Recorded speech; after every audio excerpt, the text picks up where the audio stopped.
Hello guys, ఈరోజైతే మీకు ఒక రెసిపీ చూపించబోతున్నాను. అదేంటంటే తెలంగాణ స్టైల్లో సర్వపిండి ఎలా పెట్టడం అనేసి. ముందుగా ఒక బౌల్ తీసుకొని వరిపిండి వేసుకొని వైట్ ఫ్లోర్ వేసుకోవాలి. తర్వాత కల్యమాకు, కొంచెం అయితే శనగపప్పు వేసుకున్నాను నేను.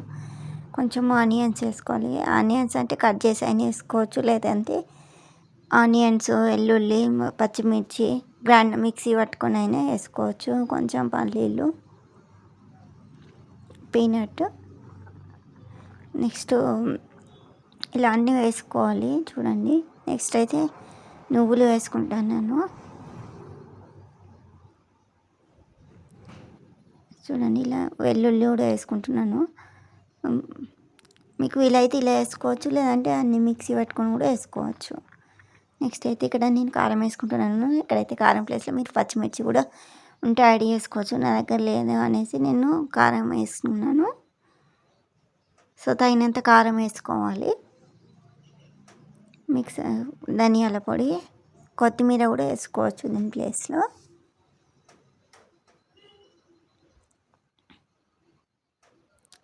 సాల్ట్ తగినంత, మీకు సరిపోయేంత కారం అయినా సాల్ట్ అయినా మీకు తగ్గట్టుగా వేసుకోవాలి.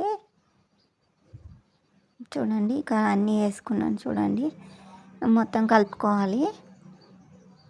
చూడండి, నేను హ్యాండ్స్తోనే ఎట్లా కలుపుతున్నానో మీరు కూడా అలాగే చేయండి. మొత్తం అంతా బాగా కలిసిపోవాలి. మనం వేసిన ఇంగ్రీడియంట్స్, పిండి మొత్తం బాగా కలవాలి. బాగా కలిపేదాకా ఫస్ట్ అయితే చేతితో కలుపుకోవాలి. అన్నీ కలిసేదాకా కొంచెం కలుపుకోవాలి. కొంచెం కలుపుకున్నాక కొంచెం వాటర్ పోసుకుంటూ ఇలాగో కలుపుకోవాలి. చపాతీ పిండిలానే కొంచెం వాటర్ పోసుకుంటూ కలుపుకోవాలి.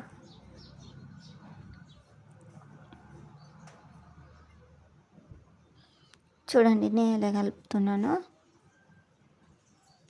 సేమ్ యాజ్ అలానే చేయండి మీరు కూడా.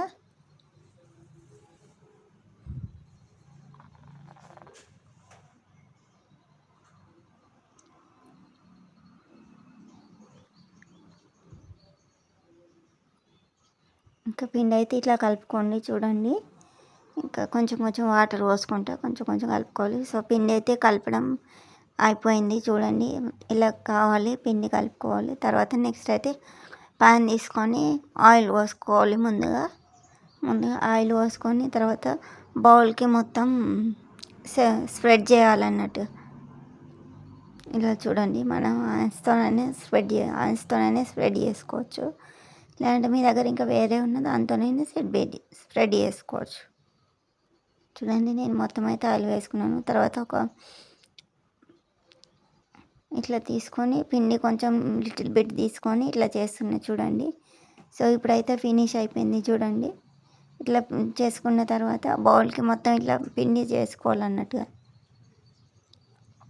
తర్వాత కూడా కొంచెం ఆయిల్ వేసుకోవాలి. పిండి ఇట్లా మనం బౌల్కి ఒత్తుకున్న తర్వాత కూడా ప్రెస్ చేసుకున్నాక కూడా ఆయిల్ కొంచెం ఆయిల్ పోసుకోవాలి, కొంచెం వాటర్ పోసుకోవాలి. ఎందుకంటే మెత్తగా ఉంటుంది, మంచిగా ఉంటుంది టేస్ట్. అందుకని మళ్ళీ తర్వాత ఇదంతా స్ప్రెడ్ చేయాలి పిండికి.